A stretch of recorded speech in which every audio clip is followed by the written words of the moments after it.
Ce matin, on va lire Jérémie, chapitre 17. Jérémie, chapitre 17, le verset 19.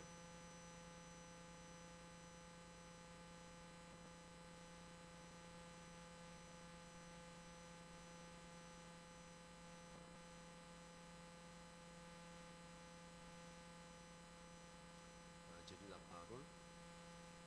Ainsi m'a parlé l'Éternel. Va et tiens-toi à la porte des enfants du peuple, par laquelle entre et sort le roi de Juda, et à toutes les portes de Jérusalem. Tu leur diras, écoutez la parole de l'Éternel, roi de Juda, et tout Juda, et vous tous, habitants de Jérusalem, qui entrez par ces paroles. Ainsi par l'Éternel, prenez garde à vos âmes, ne portez point de fardeau le jour du sabbat, et n'en introduisez point par les portes de Jérusalem.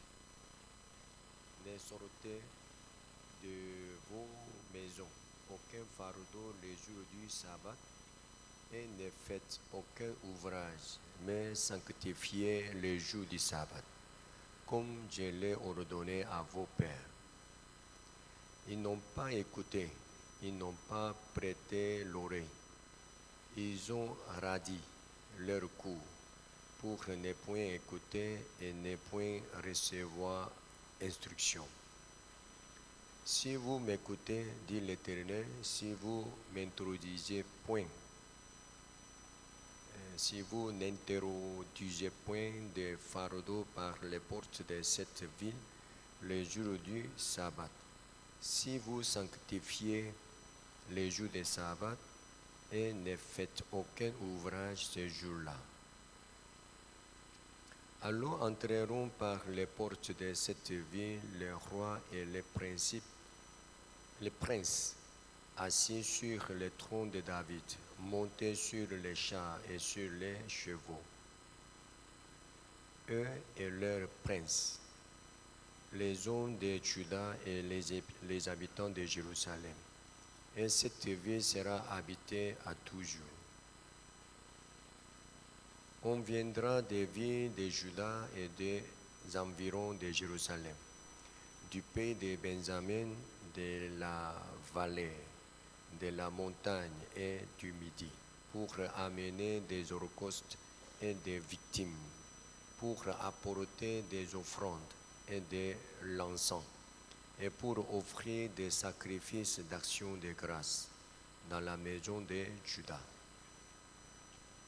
Mais si vous n'écoutez pas quand je vous ordonne de sanctifier les jours du sabbat, de ne porter aucun fardeau, de ne point en introduire par les portes de Jérusalem, et les jours du sabbat, alors j'allumerai un feu aux portes de la ville, et il dévorera les palais de Jérusalem et ne s'éteindra point. Amen.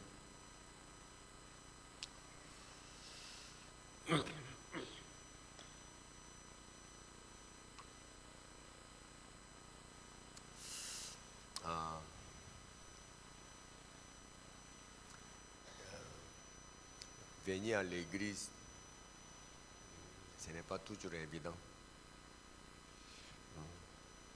Aujourd'hui, si je n'étais pas pasteur, je ne voulais pas venir à l'église.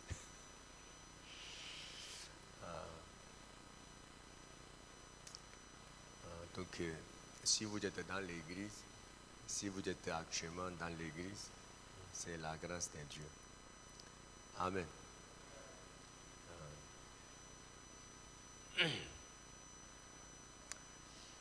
En tout cas, je suis reconnaissant, soit que je veux, soit que je ne veux pas. Je dois prêcher. En prêchant, moi-même, j'écoute. Ça, c'est un avantage pour moi. Aujourd'hui, je voulais parler de sabbat. Donc, pour parler de sabbat, je vais lire une parole qui parle, euh, qui, qui, qui était le début du jour de sabbat. Le jour de sabbat est écrit où? Depuis quand le peuple d'Israël, ils ont respecté le jour de sabbat? Hein? Depuis quand?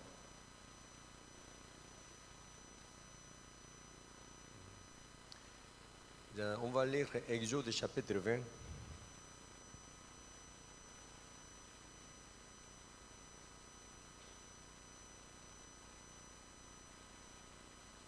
Exode chapitre 20, verset 1. Je lis Exode chapitre 20. Pourquoi? Ici, on peut trouver quoi? Hein? Les 10 commandements. Les 10 commandements. Est-ce que vous connaissez les 10 commandements sont écrits dans quel livre encore? Les 10 commandements sont écrits dans 2 livres. Le premier livre, Exode chapitre 20. Le deuxième livre, Deutéronome chapitre 5. Là, je vais lire le verset 1. Alors Dieu prononça toutes ces paroles en disant: Je suis l'Éternel ton Dieu qui t'a fait sortir du pays d'Égypte, de la maison des servitudes. Tu n'auras pas, c'est à partir du verset 3, on peut lire les 10 commandements, c'est-à-dire le verset 3, le premier commandement.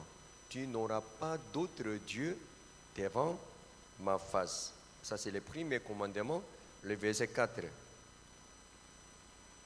Tu ne te feras point d'image taillée ni de représentation quelconque des choses qui sont en haut dans les cieux, qui sont en bas sur la terre et qui sont dans les eaux, plus bas que la terre. C'est le deuxième commandement, le verset 7. Tu ne prendras point le nom de l'Éternel ton Dieu en vain, car l'Éternel ne restera point impuni, celui qui prendra son nom en vain. Ça, c'est le troisième commandement, le verset 8. Souviens-toi du jour du repos pour les sanctifier. Ça, c'est le quatrième commandement. Et puis le verset 12. Honore ton père et ta mère, afin que tes jours se prolongent dans le pays que l'Éternel ton Dieu te donne. C'est le cinquième commandement. Et puis 13. Tu ne tueras point. 14. Tu ne commettras point d'adultère. 15. Tu ne déroberas point. Et puis 16. Tu ne porteras point de faux témoignages contre ton prochain. Et puis 17. Tu ne convoiteras point la maison de ton prochain. Tu ne convoiteras point la femme de ton prochain, ni son serviteur, ni sa servante, ni son bœuf, ni son âne, ni aucune chose qui appartient à ton prochain. C'est donc au total combien de commandements? 10 commandements. Lorsque nous lisons premier commandement, deuxième commandement, troisième commandement, quatrième commandement, c'est un commandement qui est lié entre nous et Dieu.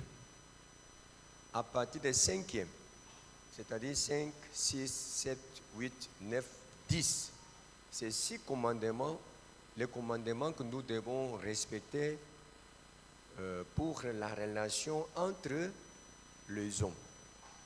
C'est ça, non? Ce que je voulais vous parler ce matin, premier commandement, on doit adorer Dieu. Si on adore les autres dieux, Dieu sera comment? Hein? Dieu sera fâché. Au point que la Bible nous a dit que on doit tuer celui qui adore les idoles. C'est ça, non? Deuxième commandement, on ne doit pas faire l'image de Dieu avec les choses de ce monde. C'est-à-dire, on ne doit pas tailler les matériaux pour faire l'image de Dieu. Si on ne fait pas ça, on sera tué. Parce que Dieu ne pourra pas laisser ça impuni. Troisième commandement, c'est quoi? On ne doit pas utiliser le nom de Dieu en vain. C'est ça? Dieu ne pourra jamais laisser ces cas aussi impunis. Le quatrième commandement, c'est quoi? Hein? Respecter le jour de sabbat. Le jour de sabbat, c'est quoi? Le repos. Ce jour, qui doit se reposer? Dieu ou bien l'homme? Hein? Dieu ou l'homme? Hein? Dieu ou bien l'homme? C'est celui qui croit que c'est Dieu, levez la main.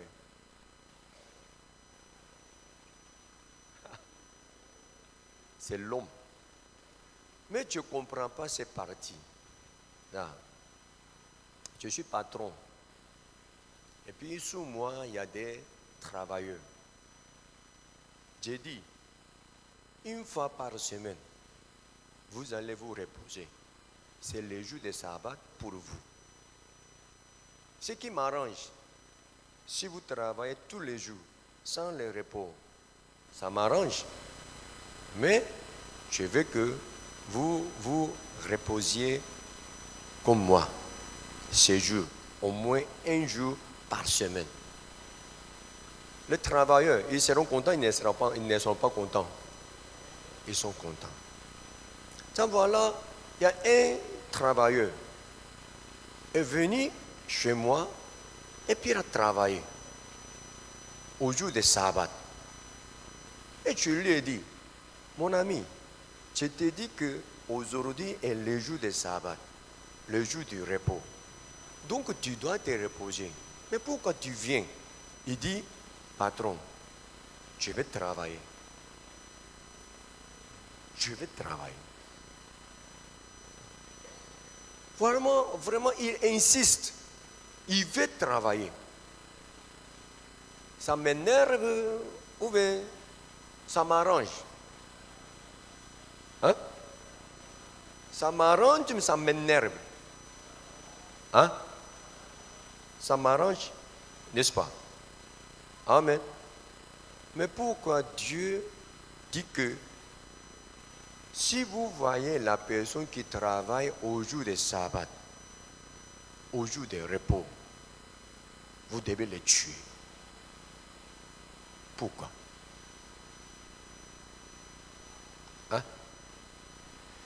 Premier, deuxième, troisième commandement que Dieu a établi. Oui, si on ne fait pas ça, Dieu sera fâché. Parce qu'on adore les autres dieux. Parce qu'on a fait l'image de Dieu. C'est-à-dire, nous avons dégradé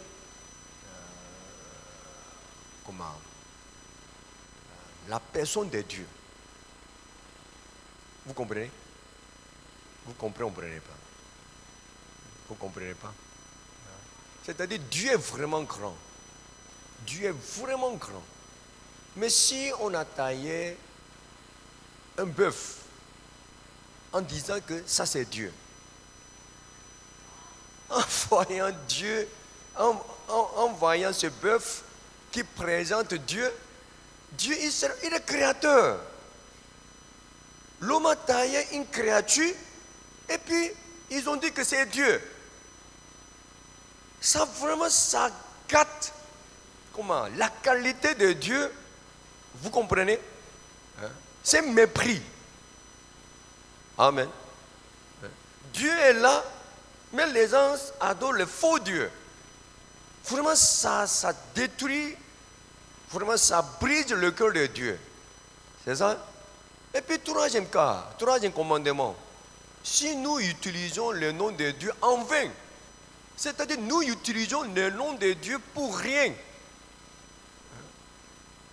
Si le nom de Dieu est manipulé dans notre bouche, ça c'est un repris.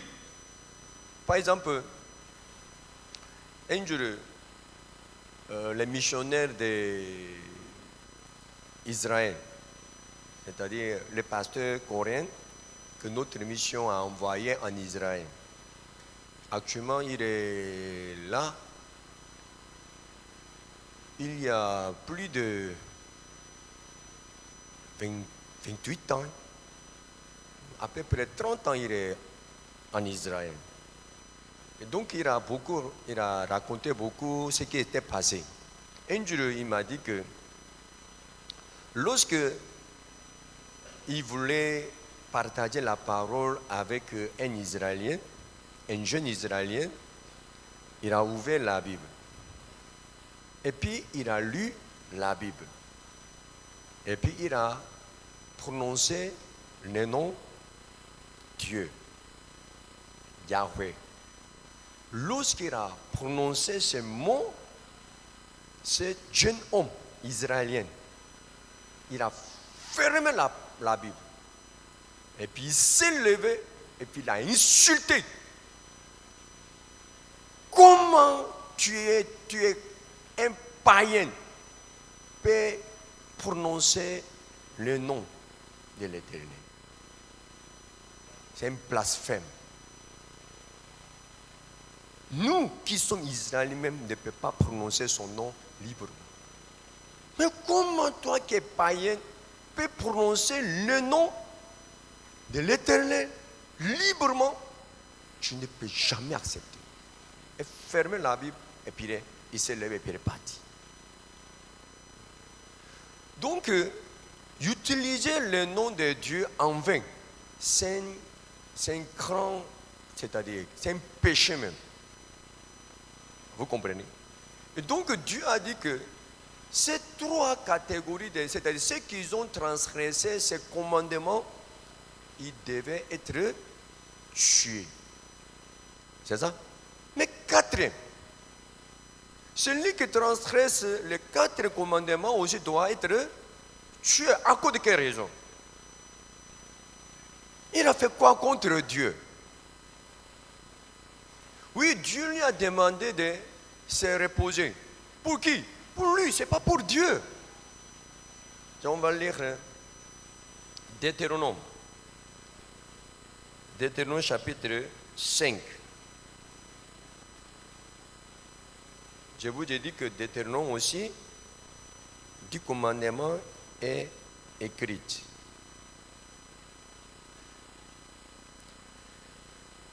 Deutéronome chapitre 5, le verset 14, le verset 12. Observe les jours de repos pour les sanctifier comme l'Éternel, ton Dieu, te l'a ordonné. Tu travailleras 6 jours et tu feras tout ton ouvrage. Mais le 7e jour, ou le jour du repos de l'Éternel, ton Dieu, tu ne feras aucun ouvrage, ni toi, ni ton fils, ni ta fille, ni ton serviteur, ni ta servante, ni ton bœuf, ni ton âne, ni aucune de tes bêtes, ni l'étranger qui est dans tes portes, afin que ton serviteur et ta servante se reposent comme toi. Donc Dieu a établi ce commandement pour qui? pour les serviteurs qui travaillent. Vous comprenez? Le patron, il ne travaille pas, il donne l'ordre et puis il se repose. Mais les serviteurs, ils doivent travailler toujours.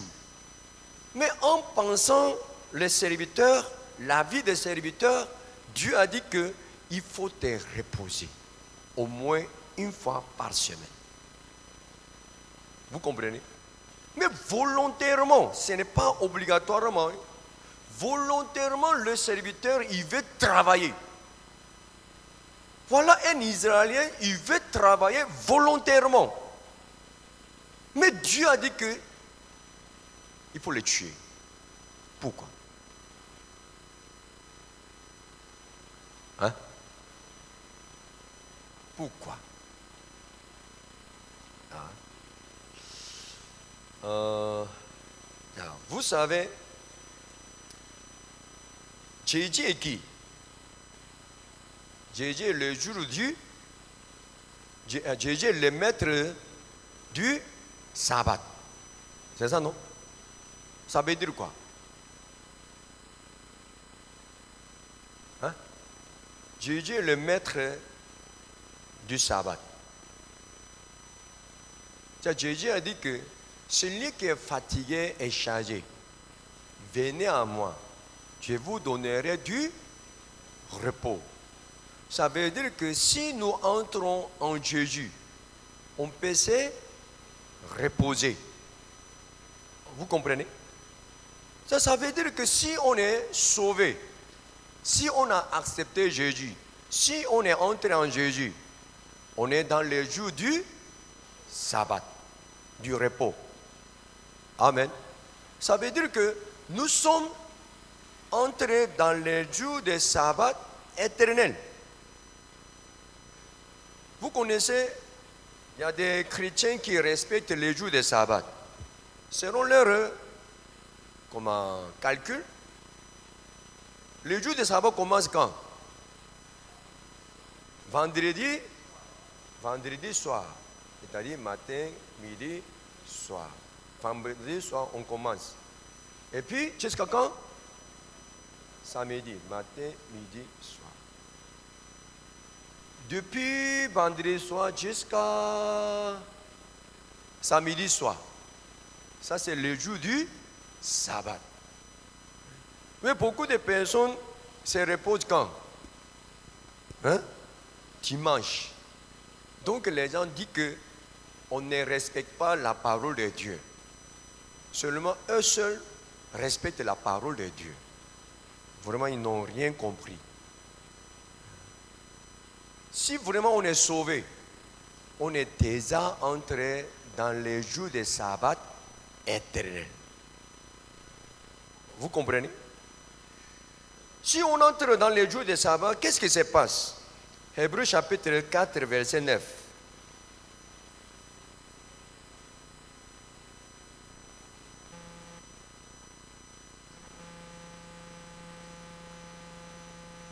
Il y a donc un repos de sabbat réservé au peuple de Dieu. Car celui qui entre dans le repos de Dieu se repose de ses œuvres, comme Dieu s'est reposé des siens. Ça veut dire quoi? Si vraiment on est dans les jours du sabbat, on peut se reposer comme qui? Comme qui? Comme Dieu. Mais avec notre problème, est-ce qu'on peut se reposer? Vous avez des difficultés, vous avez des problèmes. Est-ce que vous pouvez vous reposer en regardant tous les problèmes, en regardant toute la situation? Vous pouvez avoir des repos réellement? Je vais prendre un exemple. Matthieu chapitre 12, le verset. Matthieu chapitre 12, verset 6.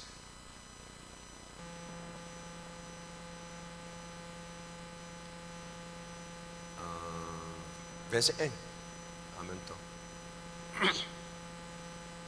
En ce temps-là, Jésus traversa des champs de blé un jour de sabbat. Ses disciples qui avaient faim se mirent à arracher des épis et à manger. Les pharisiens, voyant cela, lui dirent, « Voici tes disciples font ce qui n'est pas permis de faire pendant le sabbat. » Je comprends cette parole. Un jour, que le missionnaire que je vous ai parlé, qui est en Israël, il m'a dit, c'était le jour de sabbat. Il était sorti. En allant quelque part, son voisin, qui est le juif, il est juif, judaïste, pratiquant, l'a appelé. Monsieur, et il allait pour l'écouter. Il dit, monsieur, aujourd'hui est le jour de sabbat. Donc je ne peux pas travailler. Est-ce que tu peux faire un service pour moi? Oui, il n'y a pas de problème. Je dois faire quoi pour toi? Est-ce que tu peux entrer dans mon toilette pour appuyer le bouton de WC? On a utilisé les WC, on ne pouvait pas faire partir les excréments. Parce qu'on ne peut pas appuyer le bouton. Pourquoi? Au jour de sabbat, on ne doit pas travailler. Donc, il est interdit d'appuyer le bouton. Donc, est-ce que tu peux appuyer le bouton pour moi? Il n'y a pas de problème. Il est entré dans sa maison. Et puis, il est entré dans son toilette. Et puis, il a appuyé le bouton de WC. Vous comprenez?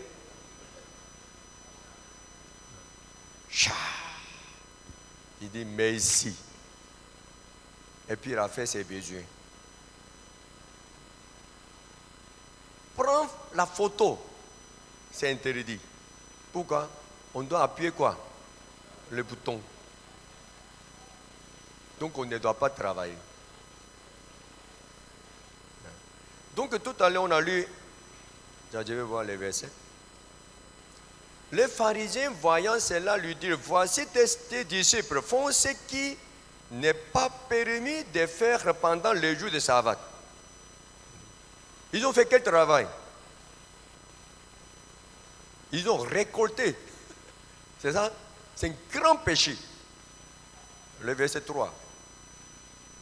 Mais Jésus leur répondit, n'avez-vous pas lu ce que fit David lorsqu'il eut faim, lui et ceux qui étaient avec lui? Comment il entra dans la maison de Dieu et mangea le pain de proposition, qui ne lui était pas permis de manger, non plus qu'à ceux qui étaient avec lui, et qui était réservé aux sacrificateurs seuls. Ou n'avez-vous pas lu dans la loi que les jours de sabbat, les sacrificateurs violent le sabbat dans le temple sans se rendre coupables? Jésus est quoi? Il est le temple de Dieu. Or, je vous l'ai dit, il y a ici quelque chose de plus grand que le temple. Si vous saviez ce que signifie « Je prends plaisir à la miséricorde et non au sacrifice », vous n'aurez pas condamné des innocents. Car le Fils de l'homme, c'est-à-dire Jésus, est maître du sabbat. Il est le temple de Dieu, il est le maître des sabbats. 9. Étant parti de là, Jésus entra dans la synagogue, le verset 11. Il leur répondit, lequel d'entre vous, s'il n'a qu'une brebis et qu'elle tombe dans une fosse le jour du sabbat, ne la saisira pour l'en retirer? Combien un homme ne vaut-il pas plus qu'une brebis? Il est donc permis de faire du bien le jour des sabbats. Ce jour-là, Jésus a guéri l'homme qui avait la main sèche. C'est ça, hein? Celui qui a la main sèche, il peut se reposer, il ne peut pas se reposer avec ses problèmes. Hein? Il ne peut pas. Donc Jésus l'a guéri pour qu'il puisse se reposer. Vous comprenez pas? Jésus a dit que dans les jours de sabbat, on peut faire du bien. Donc Jésus a fait du bien au jour de sabbat pour que tous ceux qui sont dans les jours de sabbat puissent se reposer. Amen. Amen. Donc si nous sommes en Jésus-Christ, Jésus va travailler ou bien Jésus ne travaillera pas? Jésus va travailler, Jésus ne travaillera pas. Jésus va travailler, n'est-ce pas? Celui qui croit que Jésus va résoudre son problème, il peut se reposer, il ne peut pas se reposer, malgré la situation. Hein? Jésus était dans la barque, il s'est reposé, il a dormi, malgré la tempête. Pourquoi? Pourquoi? Parce qu'il était avec Dieu. Il est le jour des sabbats. Donc, il peut résoudre tous les problèmes qui se lèvent dans cette barque. Vous comprenez? Amen. Donc, celui qui ne peut pas se reposer en étant avec Jésus, pourquoi il ne peut pas se reposer? Parce qu'il méprise Jésus qui est avec lui. Amen. Donc, celui qui transgresse les jours de sabbat, il est quel genre de personne? La personne qui méprise Dieu, méprise Jésus. En méprisant Jésus, il ne peut jamais se reposer dans ses problèmes, dans sa difficulté. Parce que lui-même, il doit résoudre ses problèmes. Lui-même, il doit se lever pour résoudre ses problèmes. Sinon, qui va résoudre ses problèmes? Celui qui ne peut pas se reposer malgré la difficulté, malgré les problèmes. Parce qu'il n'y a aucune personne qui peut résoudre ses problèmes sans lui. Amen. Amen. Donc, c'est mépris. Dieu ne pouvait pas supporter celui qui les méprise. Je suis avec toi, mais tu me méprises. Tu as dit comme si je ne suis pas là, comme si je ne suis pas avec toi, comme si je ne travaillerai pas pour toi. Donc, tu es en train de me mépriser. À cause de cette raison, Dieu a dit que celui qui transgresse les jours de sabbat, il mérite d'être tué. Amen. Vous comprenez ou ne comprenez pas? Ce n'est pas que, voilà, ces jours, les jours de sabbat, on ne doit pas travailler, mais tu as travaillé, tu as transgressé la parole de Dieu, donc tu dois être tué. Ce n'est pas ça. Dans les jours de sabbat, on doit se reposer. Parce que Dieu va travailler. Dieu va faire du bien. Amen. Si nous croyons que Dieu va travailler, on peut se reposer sans problème. Vous comprenez, vous ne comprenez pas? Vous comprenez, non? Amen. Donc ici, on va lire Jérémie, chapitre 17. Le verset 19 que nous avons lu. Ainsi m'a parlé l'Éternel, va et tiens-toi à la porte des enfants du peuple, par laquelle entre et sort le roi de Juda, et à toutes les portes de Jérusalem. C'est-à-dire, il s'arrête devant les portes de Jérusalem. 20.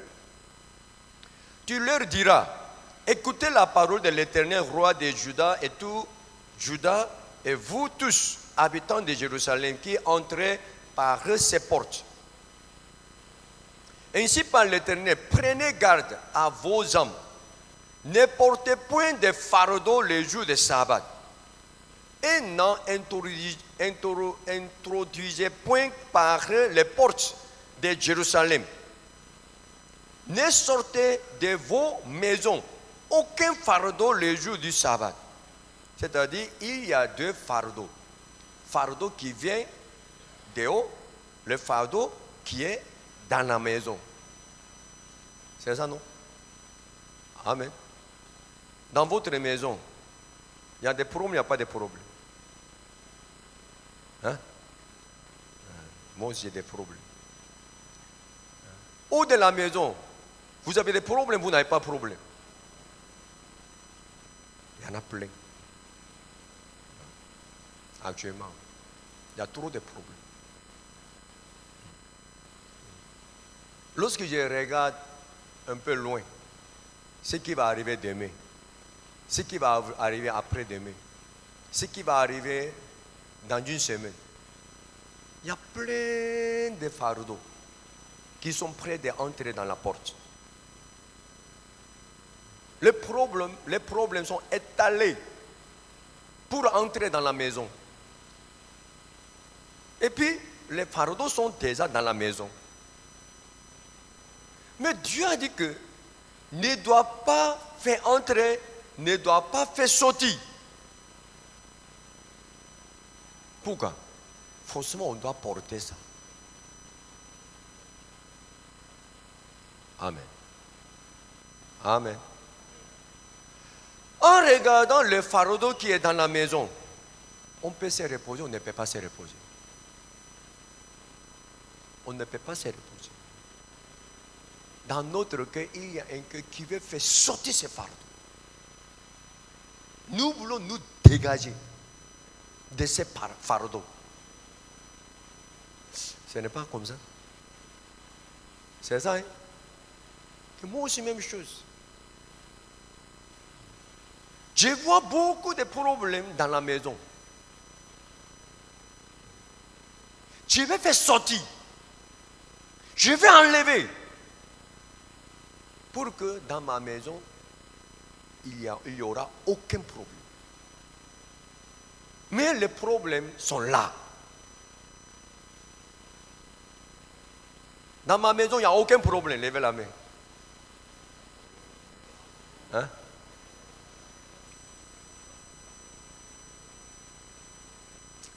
Mais moi, il y a trop de problèmes. Ou de ma maison, il n'y a aucun problème. Levez la main. Il y a trop de problèmes. Franchement, trop de problèmes.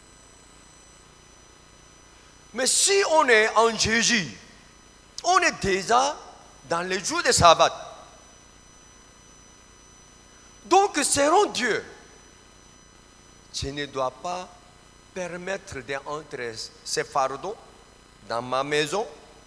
Je ne dois pas faire sortir ces fardeaux de la maison. En croyant que Dieu va résoudre tous ces problèmes. Amen. En tout cas, ce matin, j'ai pensé à ça. Même si on voit les problèmes,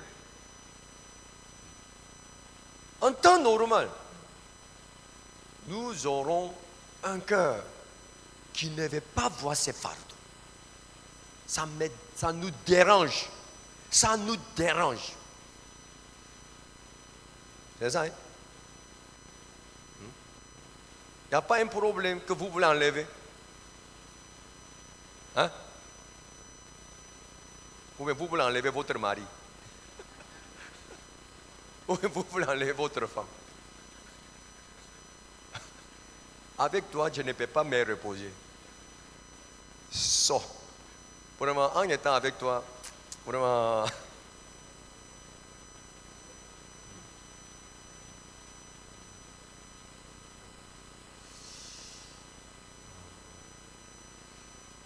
Dieu veut qu'on respecte les jours de sabbat.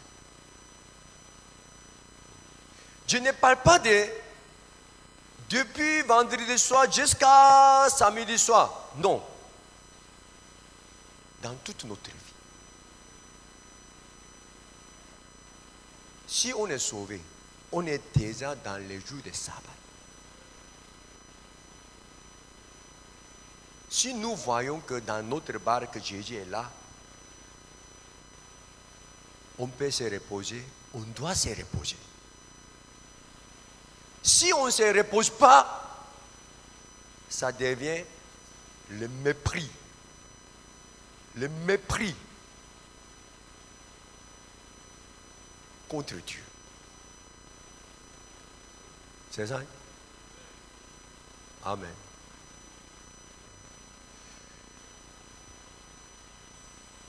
Je vais lire une parole.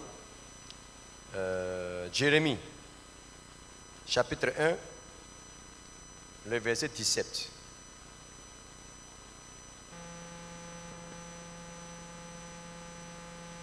Et toi, Saint-Terrain, lève-toi et dis-leur tout ce que je t'ordonnerai. Ne tremble pas en leur présence. Ne tremble pas en leur présence. Ça veut dire que Dieu voit qu'ils tremblent en leur présence. Pourquoi? Pourquoi ils tremblent? Pourquoi ils tremblent? Il a peur. Il a peur pourquoi? Selon lui, celui qui est devant lui va faire du mal dans sa vie, peut les tuer, peut les détruire. C'est ça? Mais ne tremble pas en leur présence. Ça veut dire quoi? Mon ami, celui que tu vois, ce n'est pas cet homme qui va détruire ta vie. C'est comme ça qui? Si ce n'est pas moi, personne ne peut te toucher. Donc il dit, ne tremble pas en leur présence, de peur que Dieu ne te fasse trembler devant eux. Celui qui peut détruire sa vie, ce n'est pas eux, c'est moi. Ce n'est pas que tu dois avoir peur d'eux, tu dois avoir peur de qui? Moi. Celui qui ne peut pas se reposer, à cause de quoi? À cause des problèmes. Il pense que, à cause de ces problèmes, je ne peux pas me reposer. C'est faux. Tu me méprises, donc tu ne peux pas te reposer. Si tu me méprises, je vais détruire tous les repos qui sont dans ta vie. C'est moi qui va détruire ça. Tu penses que celui qui est devant toi va détruire ta paix? C'est pas lui, c'est moi. Celui que nous devons avoir peur, ce n'est pas la situation, ce n'est pas les hommes. C'est qui? Dieu. Amen. Le verset 17 encore. Et toi, Saint-Terrain, lève-toi et dis-leur tout ce que je t'ordonnerai. Ne tremble pas en leur présence, de peur que je ne te fasse trembler devant eux. 18. Voici, Dieu t'établit en ce jour sur tous les pays comme une ville forte, une colonne de fer et un mur d'airain contre les rois de Juda, contre ses chefs, contre ses sacrificateurs, contre les peuples du pays. Ils te feront la guerre. Ils te feront la guerre parce qu'ils sont nos ennemis. Mais ils ne te vaincront pas, car je suis avec toi pour te délivrer, dit l'Éternel. Amen. Amen. Ils te feront la guerre. Effectivement, ils vont travailler contre toi.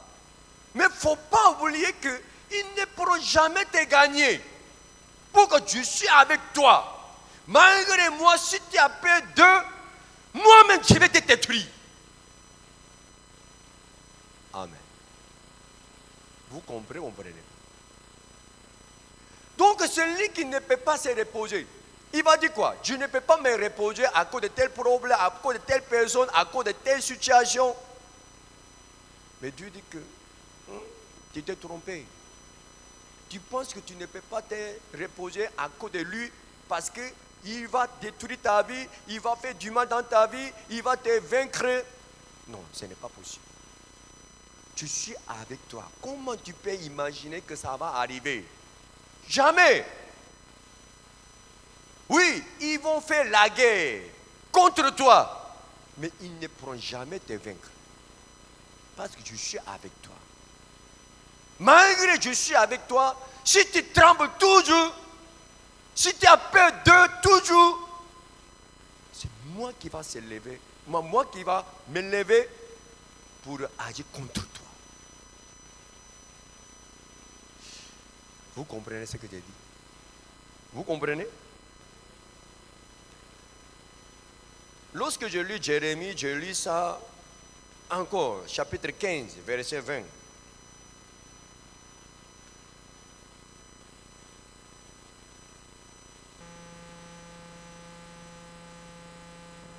Je te rendrai pour ce peuple comme une forte muraille d'airain. Ils te feront la guerre, mais ils ne te vaincront pas, car je serai avec toi pour te sauver et te délivrer, dit l'Éternel. Il a écrit 2 fois pour nous montrer la personne de laquelle on doit avoir peur. Amen. Amen. Lorsque Jésus a vu ses disciples qui avaient peur de la tempête, Jésus comprend leur action, ou bien Jésus ne comprend pas leur action. Jésus ne comprend pas. Jésus a pensé, est-ce que vous pensez que la tempête va faire du mal dans ta vie? Non. Non. Tout le peuple d'Israël, lorsqu'il était dans le désert, et tous ils ont pensé que, à cause de manque de pain, à cause de manque d'eau, ils vont mourir. Personne n'est mort. À cause de manque d'eau, à cause de manque de nourriture. Mais ils sont tous morts, sauf 2 personnes. À cause de quoi? Ils n'avaient pas peur de Dieu. Ils avaient peur de la situation, ils avaient peur de les ennemis, mais malheureusement, ils n'avaient pas peur de Dieu. Donc, ils ont parlé contre Dieu librement. Seigneur, tu as fait quoi pour nous? Tu veux nous tuer ou bien? Ils ont agi contre Dieu librement. Ils ont parlé mal contre Moïse, contre Dieu, librement, sans avoir peur. Pourquoi? Pour eux, ils ont peur de seulement le manque de nourriture. Ils ont peur de seulement les ennemis. Ils ont peur de seulement manque d'eau. Alors que personne n'est mort à cause de cette situation. C'est bizarre, ce n'est pas bizarre. C'est bizarre, ce n'est pas bizarre. Qui a tué tous ceux qui étaient dans le désert? C'est Dieu lui-même. Amen. Amen. Et en tout cas, vraiment, je veux que vous compreniez cette chose. Même si vous avez des problèmes, même si vous avez des difficultés, vous devez savoir que tout sera résolu. Par qui? Par qui? Parce que Dieu a fait des miracles. Récemment, j'ai pensé, quel miracle est le plus grand miracle? Lorsque Jésus a fait des miracles, seront ceux qui sont écrits dans la Bible. Parmi toute la prophétie parmi toutes les prophéties qui est écrites dans la Bible, quelle prophétie était la plus difficile d'être réalisée? Vous connaissez? Hein? Hein? Je vais lire pas. Zacharie.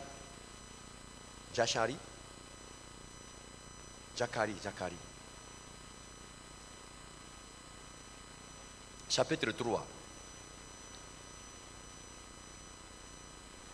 Le verset 9. Car voici, pour ce qui est de la pierre que j'ai placée devant Josué, il y a sept yeux sur cette seule pierre. Voici, je graverai moi-même ce qui doit y être gravé, dit l'Éternel des armées. Et j'enlèverai l'iniquité de ce pays. Comment? En un jour. Ça veut dire quoi?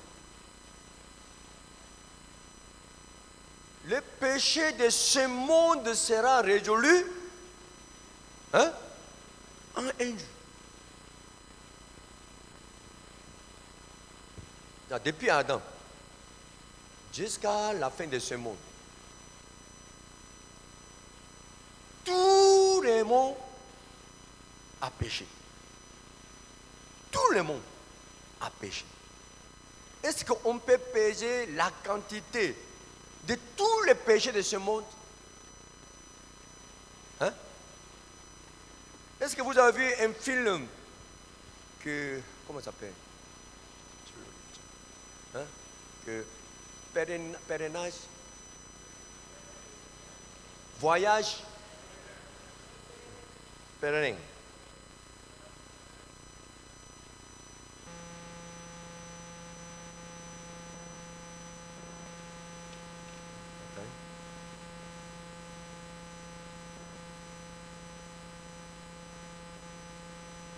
Voyage du pèlerin. Le voyage du pèlerin. Est-ce que vous avez vu? Il rapportait quel bagage? Le bagage du péché. Ce bagage était quel péché? Ses propres péchés. C'est ça?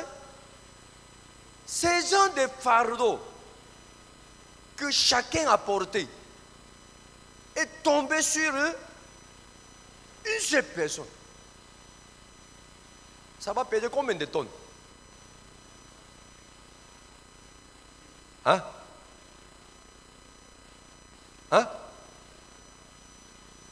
Nous tous, nous avons ces fardeaux de péché.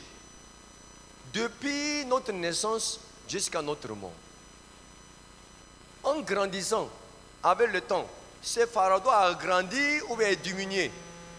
Ça a grandi. C'est ça, non? Tous les péchés de ce monde est tombé sur une seule personne. Et puis cette personne seule doit résoudre tous les problèmes de péché. Parfaitement. C'est un grand travail, ce n'est pas un grand travail. Le péché passé, présent, futur, il doit résoudre tous les problèmes de péché une fois pour toutes. C'est un grand travail. C'est ça? Mais la Bible dit que ce problème de péché sera résolu en un jour. En un jour. C'est possible, ce n'est pas possible.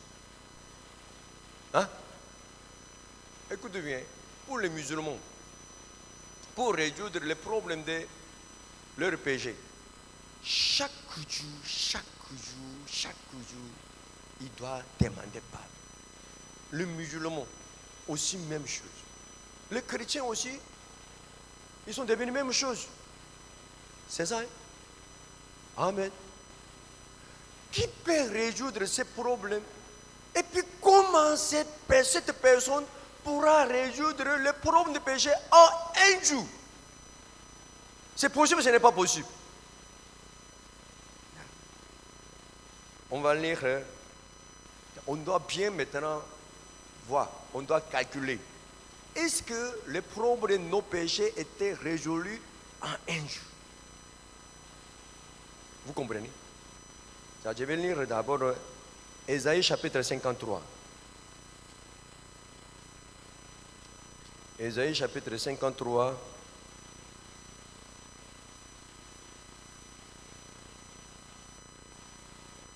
Le verset 3. Méprisé et abandonné des hommes de douleur est habitué à la souffrance, semblable à celui dont on détourne le visage. Nous l'avons dédaigné, nous n'avons fait de lui aucun cas. 4. Cependant, ce sont nos souffrances qu'il a portées. C'est de nos douleurs qu'il s'est chargé. Et nous l'avons considéré comme puni, frappé de Dieu, humilié, à cause de quoi? À cause de lui-même. À cause de lui-même. Il est puni. Pourquoi? À cause de lui-même. Il est frappé par Dieu. Pourquoi? À cause de lui-même. Il est humilié. Pourquoi? À cause de lui-même. Vous comprenez? 5. Mais il était blessé pour nos péchés, brisé pour nos iniquités. Le châtiment qui nous donne la paix est tombé sur lui. Et c'est par ces meurtrissures que nous sommes guéris. Écoute bien. Donc, il était frappé, il était blessé. Ça aussi, dans le salaire du péché. Vous comprenez pas? Ce n'est pas l'amour seul. Vous comprenez? Donc, on doit compter à partir de quel moment? Le moment où Jésus était attrapé et puis il était frappé. Vous comprenez? Parce qu'à partir de ce moment, il était en train de payer le salaire du péché. Amen. Amen. On va lire Jean chapitre 18, le verset 1.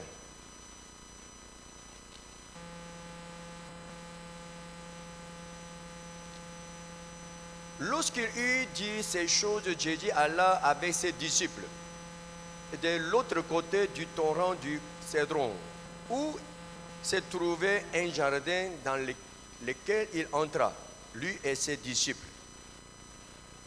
Judas, qui les livrait, connaissait ces lieux parce que Jésus et ses disciples s'y étaient souvent réunis.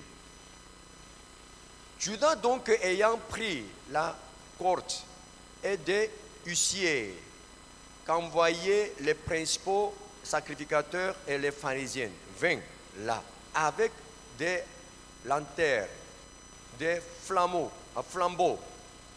et des armes.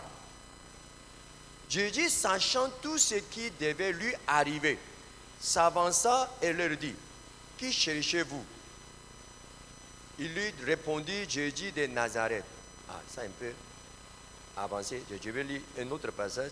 Matthieu chapitre 26, le verset 36.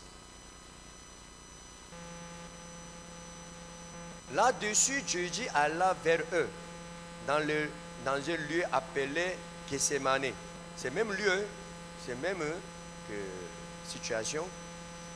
Et il dit aux disciples, asseyez-vous ici, pendant que je m'éloignerai pour prier.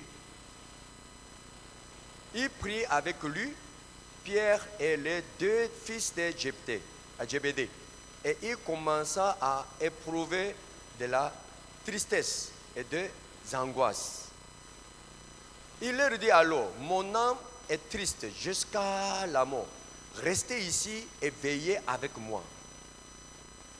Puis ayant fait quelques pas en avant, il se jeta sur sa face et pria ainsi, mon Dieu, mon Père, s'il est possible que cette coupe s'éloigne de moi. Toutefois, non pas ce que je veux, mais ce que tu veux. Et il vint vers les disciples, qu'il trouva endormis. Donc, en ce moment-là, vous pensez que ce serait quelle heure?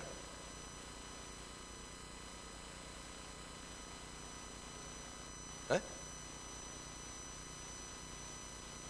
Le moment où Jésus était attrapé par les soldats qui est venu avec Judas Iscariot. En ce moment-là, vous pensez que ce serait quelle heure? La Bible n'a pas bien précisé l'heure. Jésus a dit que on va prier en veillant. Donc, le moment où Jésus était attrapé, Jésus a vu que ses disciples, ils étaient déjà fatigués. Jésus a demandé à Pierre, il faut rester en prière. C'est ça? Jésus lui a demandé 3 fois, mais il a dormi. Pourquoi? Il était fatigué. Selon la Bible, hein? C'est ça? Donc, selon vous, ça serait à quelle heure? Hein?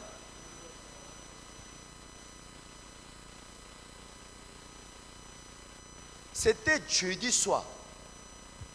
C'était jeudi soir. C'est-à-dire jeudi soir. Quelle heure? Quelle heure? 23 heures.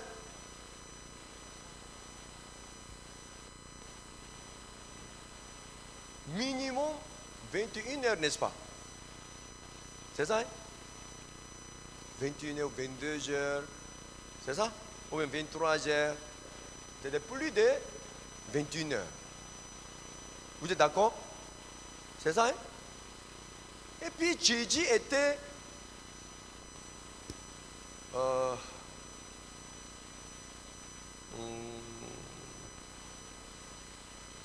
Jésus était crucifié quand? Jésus était crucifié quand? On va lire Marc. Marc chapitre 15, le verset 25.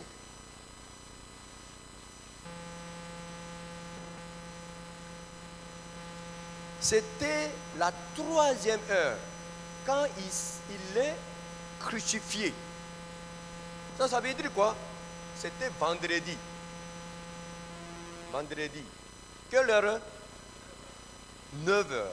Voilà, vous connaissez la Bible. Ce n'est pas 3 heures, hein?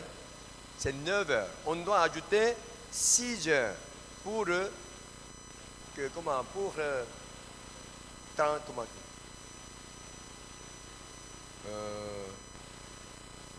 pour que c'est les mots, pour interpréter, convertir, voilà, pour convertir cette heure à l'heure actuelle, on doit ajouter 6 heures. Donc vendredi matin 9 heures, Jésus était crucifié. Ça veut dire quoi?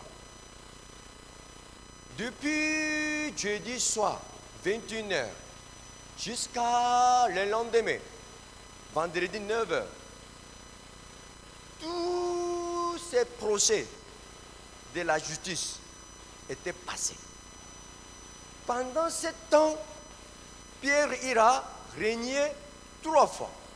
Et puis le coq a chanté. Combien de fois? 2 fois.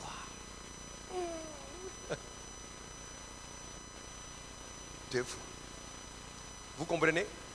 Donc, vendredi matin, peut-être 5 heures ou 26 heures, coq a chanté. Vous comprenez? Donc, pendant toute la nuit, le procès était fait. C'est légal ou illégal? Hein? Illégal. Pendant la nuit, où il y a des procès. Mais tous, ils se sont mobilisés pour tuer Jésus. Jésus était envoyé à Hérode. C'est ça, non? Tout était fait quand? Pendant la nuit. Pendant la nuit. Ils voulaient tuer Jésus rapidement. Mais ce n'était pas à cause d'eux. Dieu devait résoudre les problèmes de tous les péchés de ce monde en un jour. Donc ce n'était pas Satan. C'était qui? C'est Dieu. Pour accomplir sa prophétie, sa promesse, Jésus devait résoudre les problèmes des péchés de ce monde en un jour. C'est un miracle. Comment le procès était fait pendant la nuit?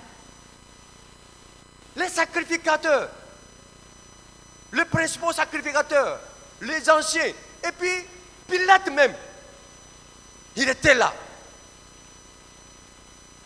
Vous comprenez? Tous les matins, pour juger cette affaire. Ce n'est pas possible. Vous comprenez pas?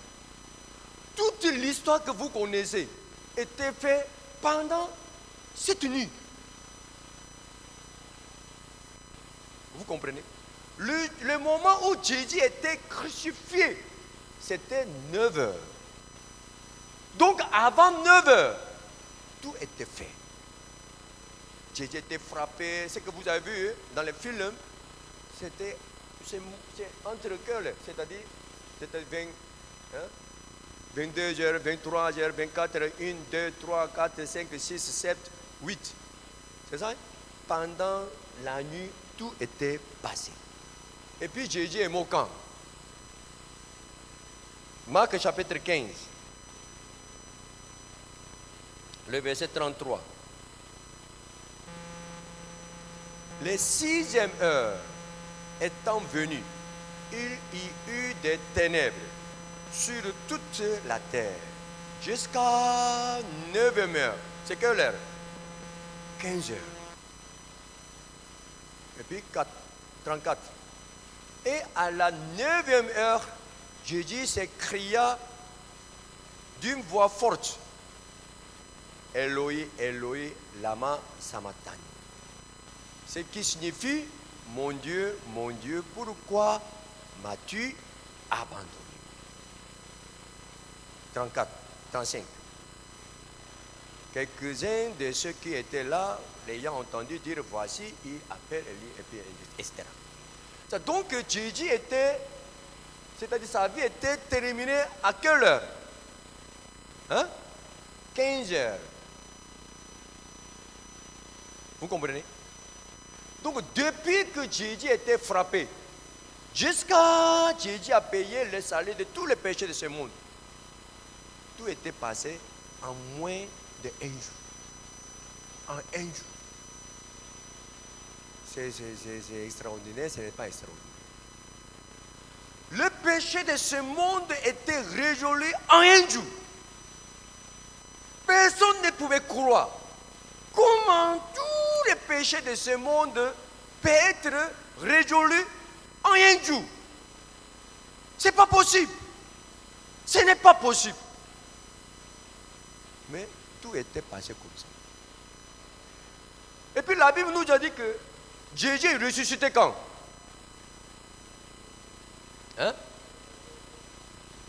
Regarde ici. Voilà.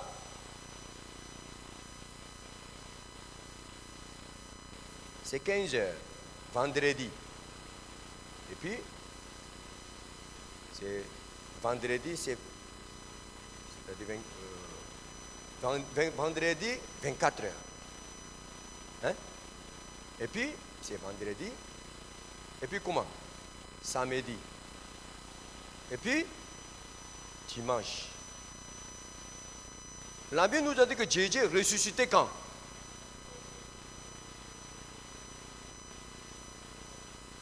Quand? Dimanche, après le jour de sabbat. Vous comprenez? Juste après le jour de sabbat, lors du dimanche, Jésus est ressuscité. C'est-à-dire, les femmes sont allées au sépulcre, mais la porte, c'est-à-dire que les pieds qui a fermé la grotte étaient déplacés déjà tous les matins. Vous comprenez? Ça veut dire que ce n'est pas que après 72 heures, Jésus est ressuscité. Non. Jésus est mort 15 heures. Vendredi 15 heures. Et puis voilà, 1 jour est passé. Samedi, toute la journée.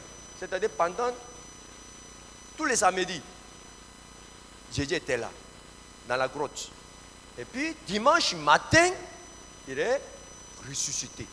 Donc, 1 jour, 2e jour, 3e jour.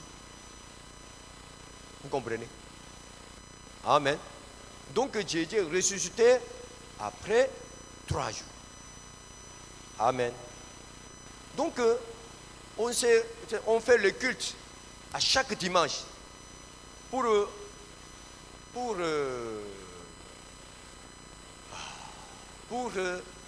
se souvenir de quoi? La résurrection de Jésus. Amen. Donc chaque semaine commence de dimanche. C'est pas ça? Si vous regardez le calendrier, toujours le premier jour, c'est quel jour? De dimanche. Vous comprenez? À partir de la résurrection de Jésus, on commence la nouvelle semaine. Amen. Dans la nouvelle semaine. Vous comprenez ce que j'ai dit? Et beaucoup de personnes pensent que nous ne respectons pas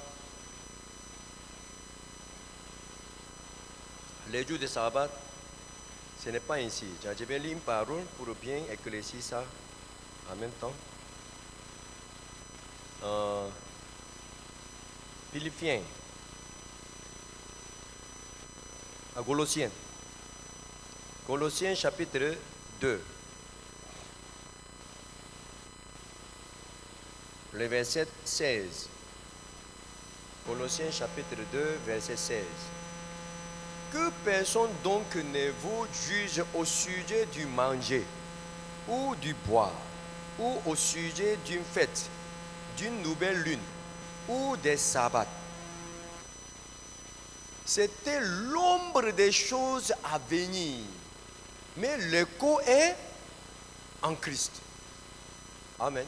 C'est-à-dire, les jours de sabbat, ça c'est l'ombre de quoi? Jésus. Ce n'est pas qu'on doit respecter les jours de sabbat à partir de vendredi soir jusqu'à samedi soir, non. Ces jours de sabbat montrent quoi? Jésus, qui est le maître des sabbats. Donc si on est en Jésus, on peut se reposer comme Dieu se repose. Jusqu'à quand? Jusqu'à l'éternité. Amen. Donc c'est lui qui respecte les jours de sabbat en pensant que les jours de sabbat commencent du vendredi soir jusqu'à samedi soir. Ils sont où? Dans l'ombre. Pourquoi? Ils n'ont jamais rencontré Jésus. Amen. Celui qui ne respecte, celui qui n'a pas encore rencontré Jésus, il doit respecter ces gens de sabbat. Quelle l'ombre? Quelle l'ombre? Ce n'est pas le corps. Vous comprenez? C'est-à-dire, ils sont en train de regarder l'ombre de Jésus. Ce n'est pas Jésus parce qu'ils n'ont pas rencontré Jésus. Amen. Celui qui respecte les jours de sabbat, qui est éternel, qui est en Jésus, c'est celui qui a rencontré Jésus. Amen. Vous comprenez? Donc vous avez rencontré Jésus, vous n'avez pas rencontré Jésus. Donc Dieu a fait le plus grand miracle de ce monde. Tout était passé. Il n'y avait aucun cas qui était fait. Comme ce qui était passé au jour de la mort de Jésus. Comment depuis que Jésus a attrapé, et puis jusqu'à sa mort, ce n'est même pas passé un jour. En un jour, tout était terminé. Ce n'est pas possible. Ce n'est même pas possible. Amen. Mais pour accomplir la parole de Dieu, tout était passé, c'est comme ainsi. Amen. Et donc vraiment, je crois que Jésus, il va faire du bien pour qu'on puisse se reposer dans les jours de sabbat. Jésus sait qu'avec la main sèche, il ne peut jamais se reposer. Donc Jésus a résolu son problème. Amen. Si nous sommes vraiment dans les jours de sabbat, nous devons reconnaître qu'il va résoudre tous nos problèmes. Même si on voit la tempête, même si on voit les problèmes, même si on voit les fardeaux, intérieur, nous-mêmes si on voit les fardeaux extérieurs, Dieu a dit qu'il ne faut pas toucher. Il va gérer. Amen. Vous comprenez? En tout cas, en lisant la parole, vraiment j'étais reconnaissant parce que moi aussi en voyant les problèmes dans ma maison, les problèmes extérieurs, vraiment ça enlève la paix qui est dans mon cœur. Mais je vois que ce n'est pas à cause de la situation que je ne peux pas me reposer.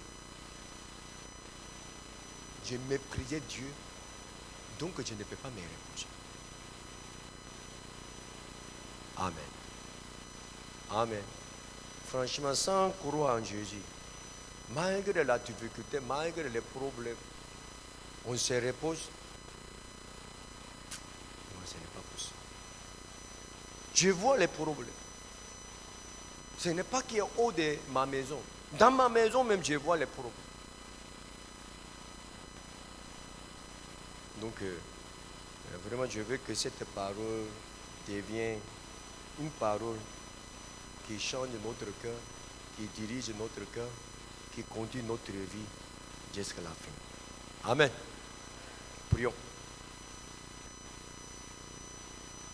Seigneur, merci. Ce matin, tu nous as parlé. Et vraiment, je veux que cette parole reste dans notre cœur. Malgré ce que nous voyons, malgré ce que nous avons expérimenté, malgré notre sentiment, si on peut se reposer, parce que nous croyons que cette parole que nous avons écoutée, c'est la vérité. Seigneur, vraiment garde notre cœur jusqu'à la fin pour qu'on puisse bénéficier de cette parole. Vraiment, je confie tout chose entre tes mains. Merci Seigneur, je prie au nom de Jésus-Christ. Amen.